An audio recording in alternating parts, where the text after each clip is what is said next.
आप बहनों, आपको मैं पूछता हूं कि घर में जितने सदस्य हैं उतनी थालियां हैं क्या?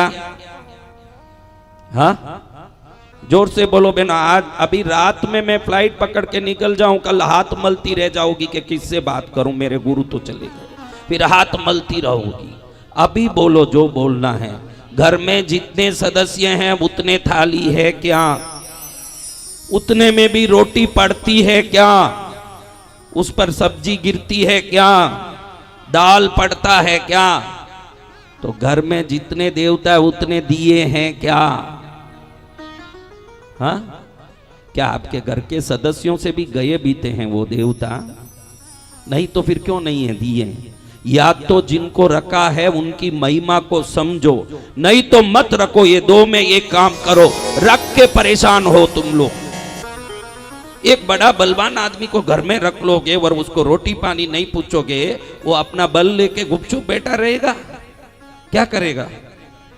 हाँ, अगर आपने उसकी आओ भगत बराबर नहीं की, वो अपना बल से आपको क्षति पहुंचाएगा कि नहीं?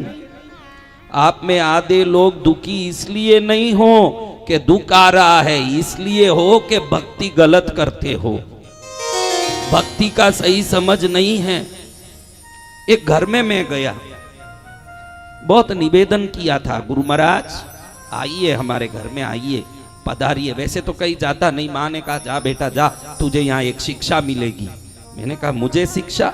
मुझे तो शिक्षा तू ही देती है माँ, फिर ये संसार से क्या शिक्षा लूं? ओके कि संसार में भी जाएगा, मेरे द्वारा उधर भी तुझे शिक्षा मिलेगी। किसने कहा? किसने कहा? माँ ने। बेटा मेरा वो वॉइस खोलना, तो झुम झुम झुम झुम क्यों हो रहा है? तो उस घर में मैं गया।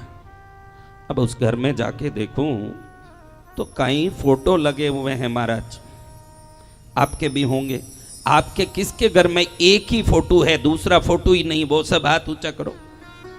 ये जो दशहरा मैदान में एग्जीबिशन लगे उसको क्या देखना, आपके घर के एग्जीबिशन ही देख लो तो बहुत। आपके घर में ही 2500 टाइप के, जहां गए वहीं का ला के रख लिया घर में। आजकल आप 2 बच्चे से ज्यादा पैदा क्यों नहीं कर रही हो? कहती हो कि स्कूल का फीस भरना पड़ेगा, उनको बड़ा करना पड़ेगा, बड़ा मुश्किल है। तो देवता मात्र तस्वीर नहीं है, मूर्ति नहीं है, वो दिव्य शक्तियां हैं। उनको भी कितना संभाल सकते हो उतना ही रखो, उससे ज्यादा रखना नहीं चाहिए। अगर आप 2 बच्चे से ज्यादा रख नहीं पाओगे तो 25 देवता रख के क्या करोगे महाराज? आप संभाल पाओगे? नहीं भगवान। जो संभाल नहीं पाओगे उतना रखते क्यों हो? आपके बच्चे तो भूखे बिलकेंगे, ये भूखे रहेंगे तो आपको डंडे मारेंगे। यही परेशानी हर घर में आ रही है। घर घर में परेशानी का कारण है देवता डंडे मार रहे हैं क्योंकि उनकी पूजा बराबर नहीं हो रही है महाराज। एक घर में गया, मुझे बुलाया तो मेरा भगत तो होगा तभी तो बुलाया होगा, कैसे ही बुला लेगा? अजनबी को अजनबी कोई बुलाएगा? मेरा भगत ही था, बुलाया, मैं भी गया। घर में जाके देखूं तो बीचों बीच कृष्णगिरी वाली जगत जननी राजराजेश्वरी दुर्गा सप्तशती में 6ठे अध्याय में दुर्गा के पद्मावती रूप में पूजी जाने वाली, जैनों में पद्मावती के रूप में पूजी जाने वाली, बौद्धों में पद्मावती के रूप से पूजी जाने वाली देवी का तस्वीर रखा। इस तरफ धनुर्धारी राम, कौन है? इस तरफ देखो तो भैरव, बीच में पद्मावती खड़ी है। मां तो मेरे दिल में बैठी है, उसका हर क्षण हर एक रूप को मैं जान सकता हूं। मां का मैं भी तो बेटा हूं। तो मैंने देखा कि तस्वीर में मां जो बैठी है, आपको तस्वीर दिख रही है, लेकिन मुझे उसके अंदर जीवंत शक्ति दिख रही है उसकी। आप भी जिस दिन मूर्तियों को, फोटो को तस्वीर बोलना छोड़ दोगे, फोटो बोलना छोड़ दोगे, मेरी माँ ही है ये तस्वीर नहीं है, ये फोटो नहीं है, जिस दिन बोलोगे तब भगवान आएंगे। एक आदमी था, वो आदमी कई दिनों तक राम जी की पूजा किया, खूब मनवार भी करता था भगवान राम आइए, सीता राम आइए, देव राम आइए, मेरे मंदिर में राजा राम आइए, सीता राम आइए, राजा राम आइए, मेरे मंदिर में लल्ला मेरे राम आइए।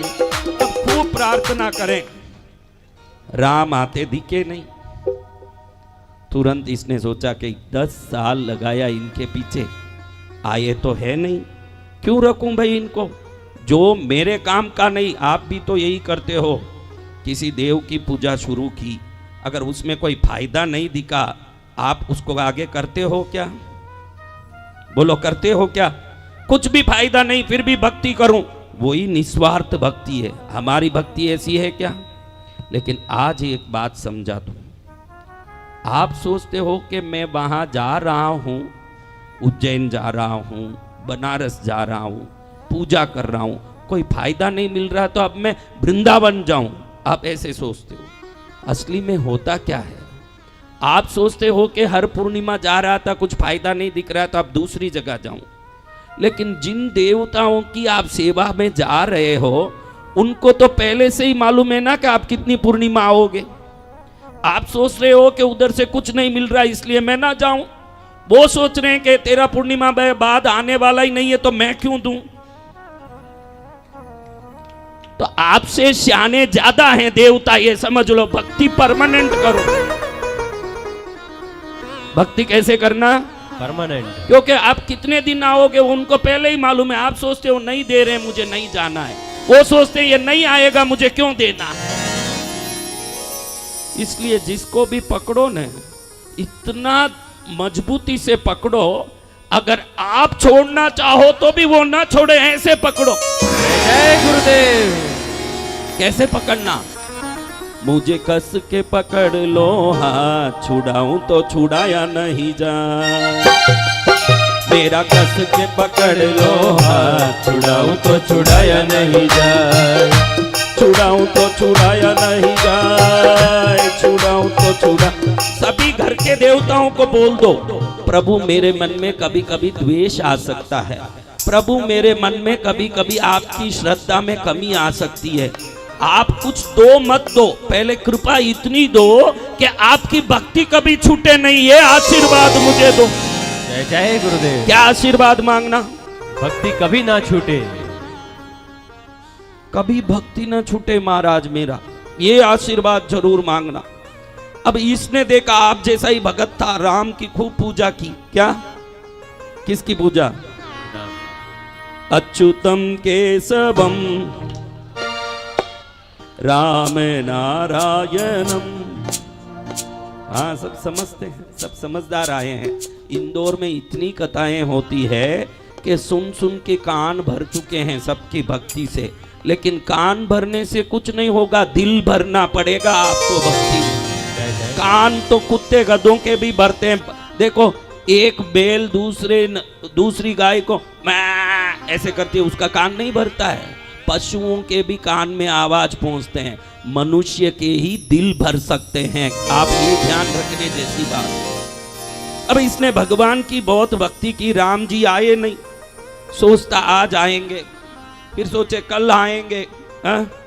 कभी फुर्सत हो तो राजा राम, निर्धन के घर भी आ जाना, जो रूखा सूखा दिया हमें तुम उसका भोग लगा जाना, न छत्र बना सका सोने का, न चुनरी घर में तारों जड़ी, जैसे हैं वैसे हम हैं प्रभु, सीता के साथ आ जाना। बहुत निवेदन किया, मिन्नत किया, आए नहीं। अब इसने सोचा ये तो आए ही नहीं, फिर काई फायदे का भजन करे, वो भी इंदौर वाला ही था। इंदौर के बाहर से कौन कौन आए वो हाथ ऊंचा करो। अरे बहुत आ गए मेरे बच्चे, आते हैं, बहुत अच्छा है। घर में दिया रख के आए हो? सो रखा? बोल के आज भी सब सोएंगे? आप कल घर गए तो सब सोए हुए थे कि नहीं? बोलो, सोए थे? फिर क्या फायदे का? जब फसल कटती हो तब जो बीज बोते हैं ना, बीज, फसल कटती हो तो सब पहुंचते हैं, लेकिन जब बीज बोते हो तब कोई सोता रहे हैं। जब सब लोग फसल काटेंगे तब ये जाएगा तो क्या मिलेगा?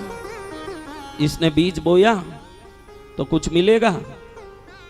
तो ध्यान रखना, जब मन में कहीं आलस आए, मन का स्वभाव है अच्छे काम में ही आलस करता है। आप देखो बहनों, आप टीवी देखती हो, एक आदमी की 7 पत्नियां बदल चुकी है, इतना लंबा वो सीरियल चल रहा है। आज तक आपने देखना छोड़ा क्या? और वो औरत आज भी धमकी दे रही है, रमेश ध्यान रखना, अगर तुम मेरी बात नहीं मानोगे तो मुझे 9वां पति ढूंढना पड़ेगा। फिर भी आप उसको देखने में उकताती नहीं हो, खुश हो। लेकिन सुबह उठ के पूजा करना तो आलस आता है कि नहीं? देखो, मन का स्वभाव पानी की तरह नीचे की ओर ढलता है, कभी ऊपर नहीं चढ़ता है। लेकिन श्रद्धा रूपी मोटर लगाओगे तो ही भक्ति रूपी पानी ऊपर चढ़ पाएगा। पॉसिबल नहीं है कि अपने आप ऊपर चढ़े। मन और पानी समान है।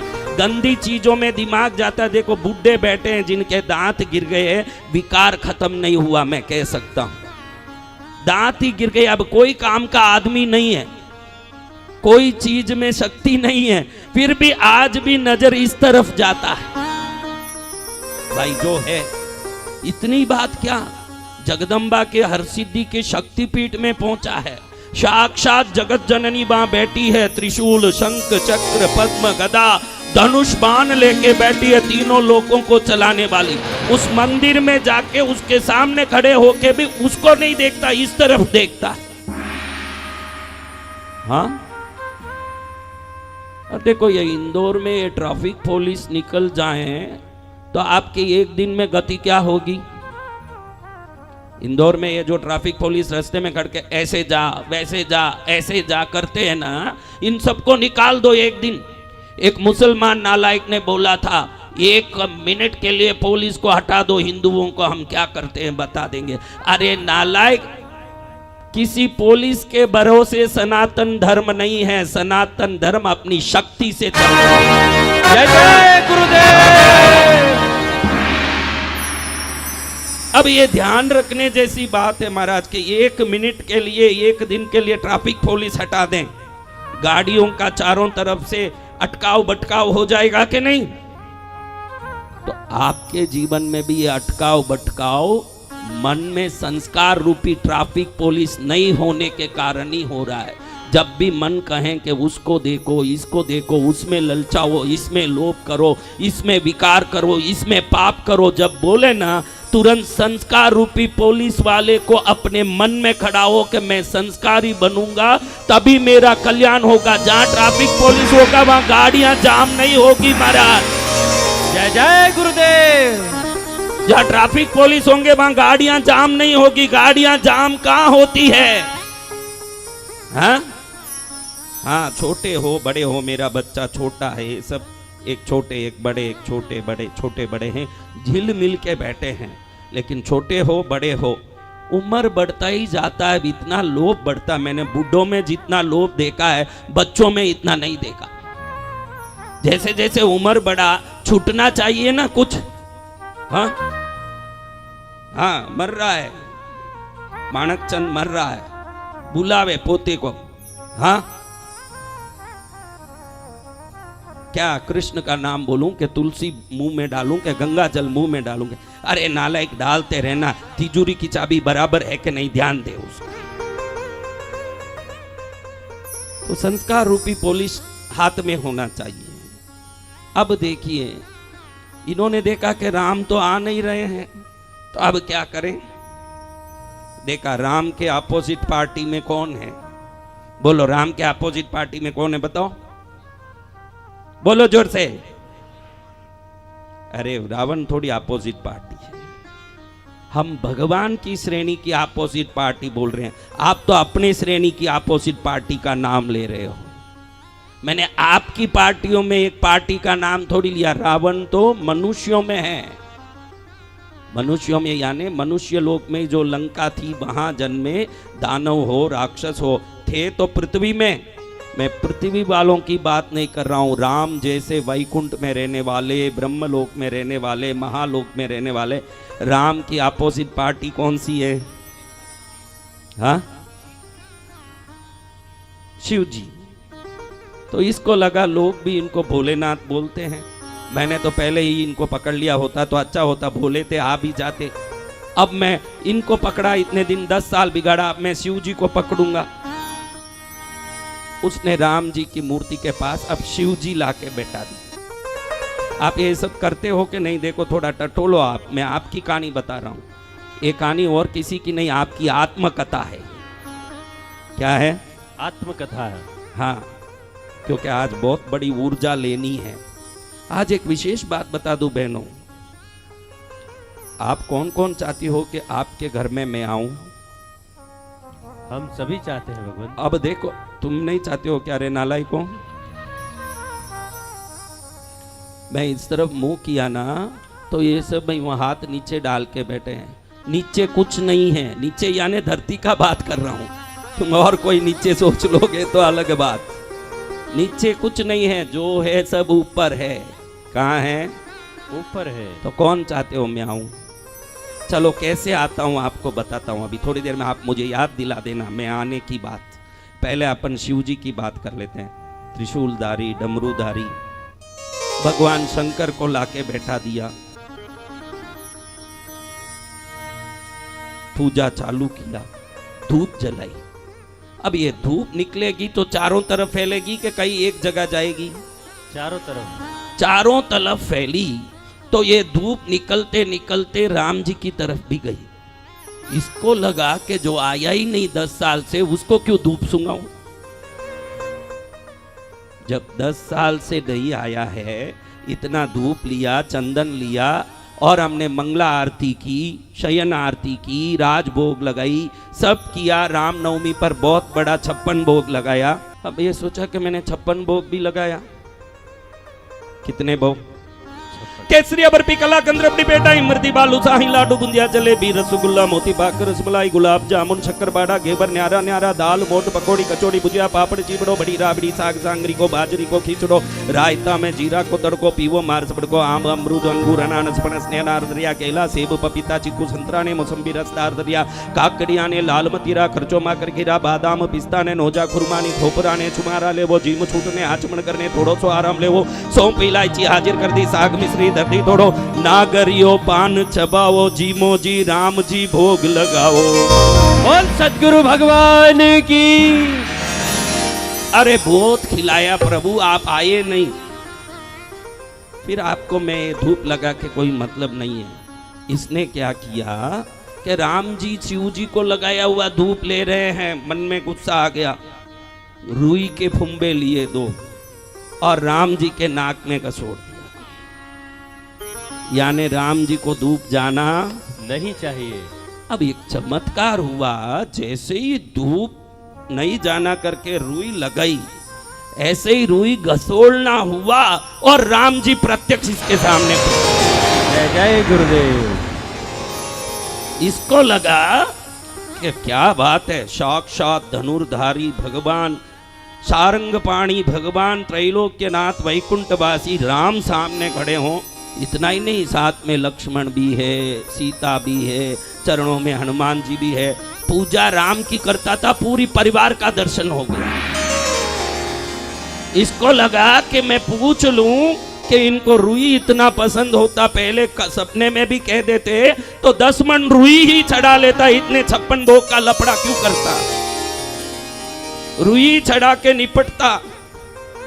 उन्होंने कहा प्रभु आपको रुई बहुत पसंद होता, आप बता देते, रोज ही केसर रुई चढ़ाता। आजकल पानी पूरी में भी देखो, पहले एक पानी पूरी था, अब आप देखो पाइनएप्पल पानी पूरी, न रसबेरी पानी पूरी, न जीरा पावर पूरी, न नए नए ढूंढते ना। ये भी बोलता है कि केसर की रुई चढ़ाता, अत्तर की रुई चढ़ाता। आप बोलते तो मैं सब चढ़ाता, आप तो धीरे से रुई लगाते ही निकल गए बाहर, क्या हो गया? राम जी ने कहा बेटा मैं रुई से नहीं आया, इतने दिन तूने मुझे प्रतिमा समझ के पूजा की, आज पहली बार तेरे मन में आया कि मैं सूंघ भी सकता हूं, मेरे में सूंघने की ताकत है। जो भी मेरे में प्राण की ऊर्जा का अनुभव करता है, मैं प्राण युक्त उनके सामने प्रकट हो जाता हूं। जय जय गुरुदेव। जो मुझे मूर्ति के रूप में या फोटो के रूप में मानेगा, उनके लिए मैं मूर्ति या फोटो ही रहूंगा महाराज। आप कैसे मानते हो? देखो हमारे घर में मूर्ति बहुत अच्छी है, आप बोलते हो कि नहीं, आज से ये छोड़ दो, उसको मूर्ति बोलोगे, मन में मूर्ति। देखो छोटे बच्चे खिलौने से खेलते हैं, आप बोलो उनको खिलौना, वो मानेंगे ही नहीं। वो बोलेंगे मेरी हाथी भूखी है, मेरी टेडी बियर भूखी है, उसको खाना खिलाना है। उन छोटे बच्चों तक में खिलौनों में उसका रूप दिखता है, तो आप तो सनातनी हो, जिसको पूजा कर रहे हो उसको उसमें देखने की शुरुआत करो आज से। जय जय गुरुदेव। आज से उसको देखने की शुरुआत करो। जब देखने की शुरुआत करो, एक दिन प्रत्यक्ष दिख भी जाएंगे, आपको कोई फर्क नहीं है। समझ रहे ना? एक दिन प्रत्यक्ष दिखेंगे।